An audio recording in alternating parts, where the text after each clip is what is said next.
Hi, I'm Erica Brandt with AgCareers.com. Hopefully your resume has done its job and landed you an interview. Now for the part that makes people the most nervous, the interview.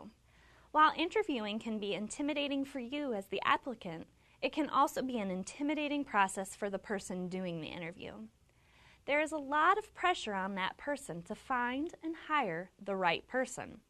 So knowing that it is a little bit uncomfortable for both of you might help lessen the anxiety. Also, I'm here to tell you that practice can make a world of difference, but we'll talk about that more later. One other key point about interviews that I'd like to discuss before we dive into the details is that the interview is a very important part of the process for you. Not only to sell yourself, but to ensure that the job and company are going to be the right fit for you. It is almost like you're interviewing them. With interviews, you typically get one shot, no do-overs allowed. Doing everything you can to prepare is crucial. Let's begin with overall preparation and being ready for the questions. Most employers are using a form of questions called behavioral-based interview questions. These questions feature a structure that asks the candidate for an example, the actions taken, and the outcome. The philosophy behind this type of question is that past performance will predict future behavior. An example of behavioral questions might be, tell me about a time you had to complete a work project with a team of people. What was your role within the team and contributions to the project, and how did the project turn out? To respond to this question, you want to think of a specific example. At my previous job, I worked with a team of 3 coworkers to complete the planning and coordination of our company newsletter each month. I was appointed as content manager for the newsletter and responsible for brainstorming article ideas with other team members, narrowing down the list of article ideas, contacting people to write the articles, and then editing the articles when turned in. Then I would provide them to the production manager and work closely with them through production to ensure all articles fit our space requirements. The newsletter successfully went out each quarter as planned and really improved internal communication for our organization. Do you see how all 3 parts were answered to the question? Oftentimes, that is the hardest part about behavioral-based questions, getting all 3 aspects in. Also, because they tend to be lengthy questions, it's hard to remember the specifics of all 3 parts. If you've forgotten and know there was something else you were to answer, don't be afraid to ask. What was the other component you were looking for or were interested in? Also, sometimes repeating the question before answering will help you remember. This is okay to do a few times, but try to avoid doing it with all of the questions.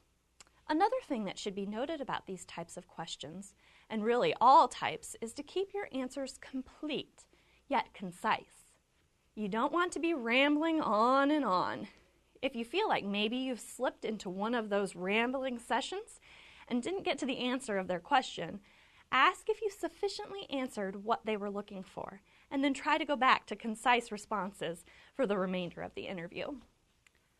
While behavioral-based questions are probably going to be the focus, employers will most likely integrate in some other basic interview questions, such as, tell me a little bit about yourself, or review your training and background and research for me. Again, the AgCareers.com website and many others have lists and lists of practice questions. The important thing is to make sure you actually practice them. Having an idea of what you are going to say will relieve your nerves. Practice responding to questions in a mirror or with a friend so that you can see or be critiqued on your nonverbal communication habits and refine those if necessary. Remember that it is okay to pause a little before responding to gather your thoughts.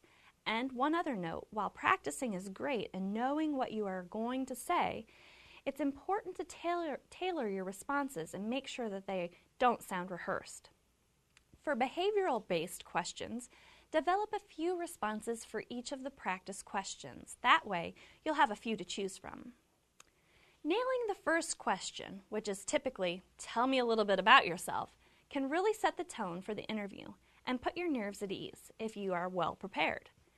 As I work with people, I like to suggest that they have something around 1 to 2 minutes that highlights a brief review of their background, skills that they possess relevant to the job they are interviewing for, a few relevant previous job accomplishments, and then that they wrap it up by why they feel they'd be a good fit.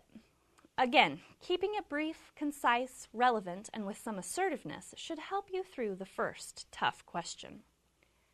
Sometimes interviewers try to put people on the spot or assess certain personal characteristics through weird questioning, like what kind of tree would you be if you had to choose one, or what did you think of the recent advertisement?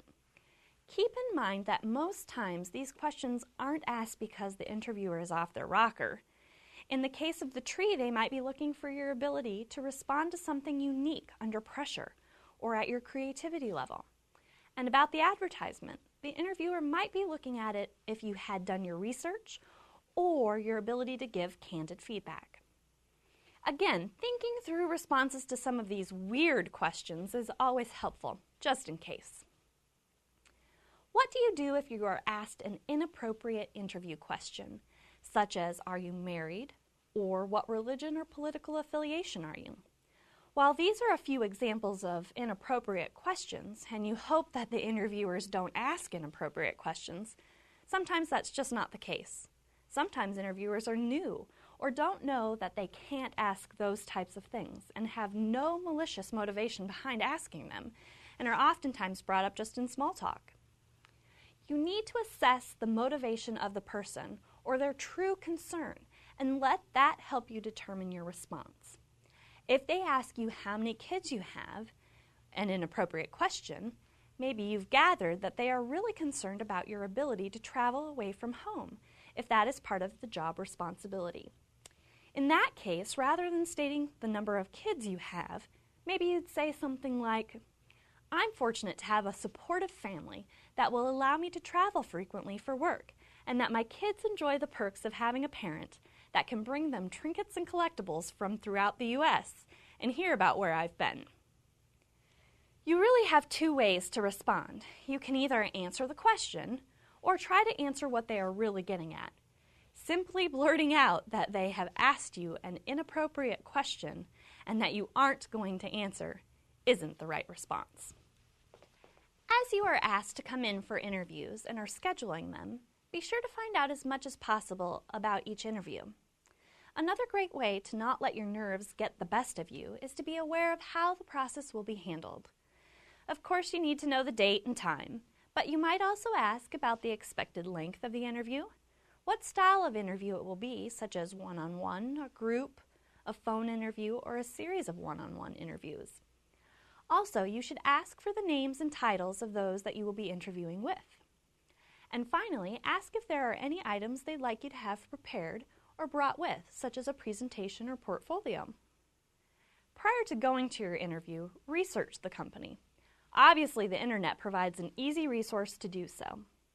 Find out about products, customers, and news stories, and try to integrate some of your knowledge and research into your responses to questions or in the questions that they ask you during your interview. Discreetly letting the employer know you've done this research will be beneficial and impressive. I mentioned a phone interview, and while not much different from other interviews, there are a few pros and cons to be aware of. One great pro is that you can have notes and your practice questions with responses right in front of you. One downfall is that it is hard to gauge how the interview is going because you have no nonverbal interaction over the phone. Especially with phone interviews, keep your responses short and to the point. Also smile.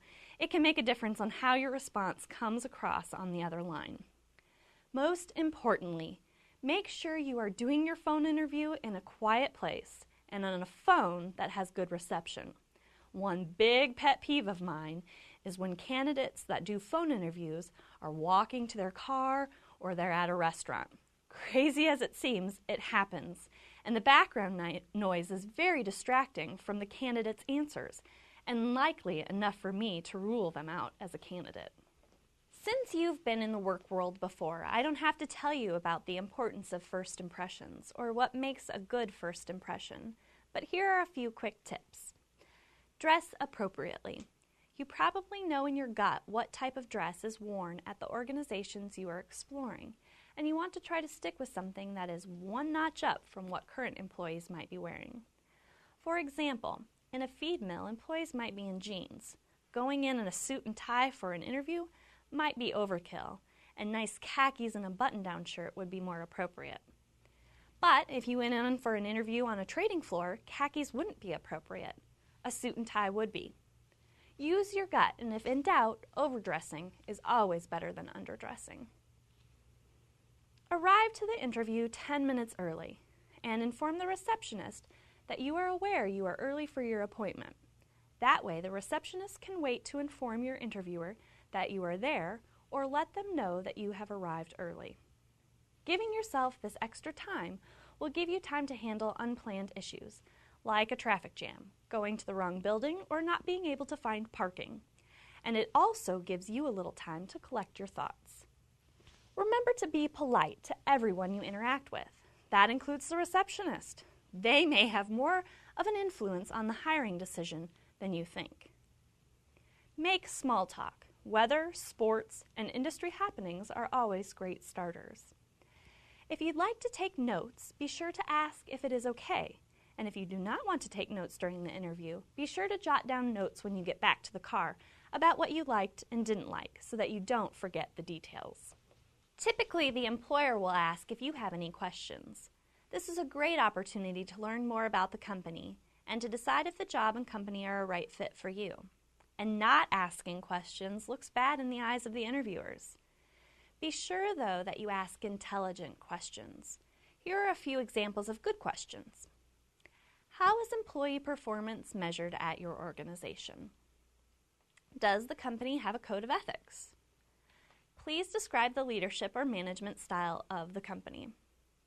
What qualities do the most successful employees in your company possess? What is the company's attitude toward professional and educational advancement? Another tip to help you identify the culture of the organization and if the company is a good fit for you can be gained through observation. How were you treated during the interview? Were phrases used frequently during the interview familiar? How does the environment feel? How prepared were the interviewers, and did they provide you with the necessary details for the interview? And did they make you feel comfortable? Your instincts on a few of these items can really help mold your decision if the company and job are the right fit for you. You are almost done with the interview, and many people would end the interview with questions to the employer. But the right way to end the interview is to ask for the job, if you think it's a good fit. Reiterate why you are a good fit for the job and that you are interested and want the position. Be sure to thank the interviewers for their time and ask what the next steps are or when you should plan on hearing from them again. Again, remember to jot notes following the interview so that you don't forget important details from interview to interview. Another idea that can help set you apart is to send a thank you, preferably a written thank you. But if you know the employer's time frame for hiring is tight, an email thank you would be more appropriate. If you do not hear from the employer in the expected time frame, give them a couple of days and then follow up to see how things are progressing with their recruiting process. While losing your job can be difficult, you can manage through the transition. We wish you all the luck and don't hesitate to contact us with questions or email them to AgCareers@agcareers.com.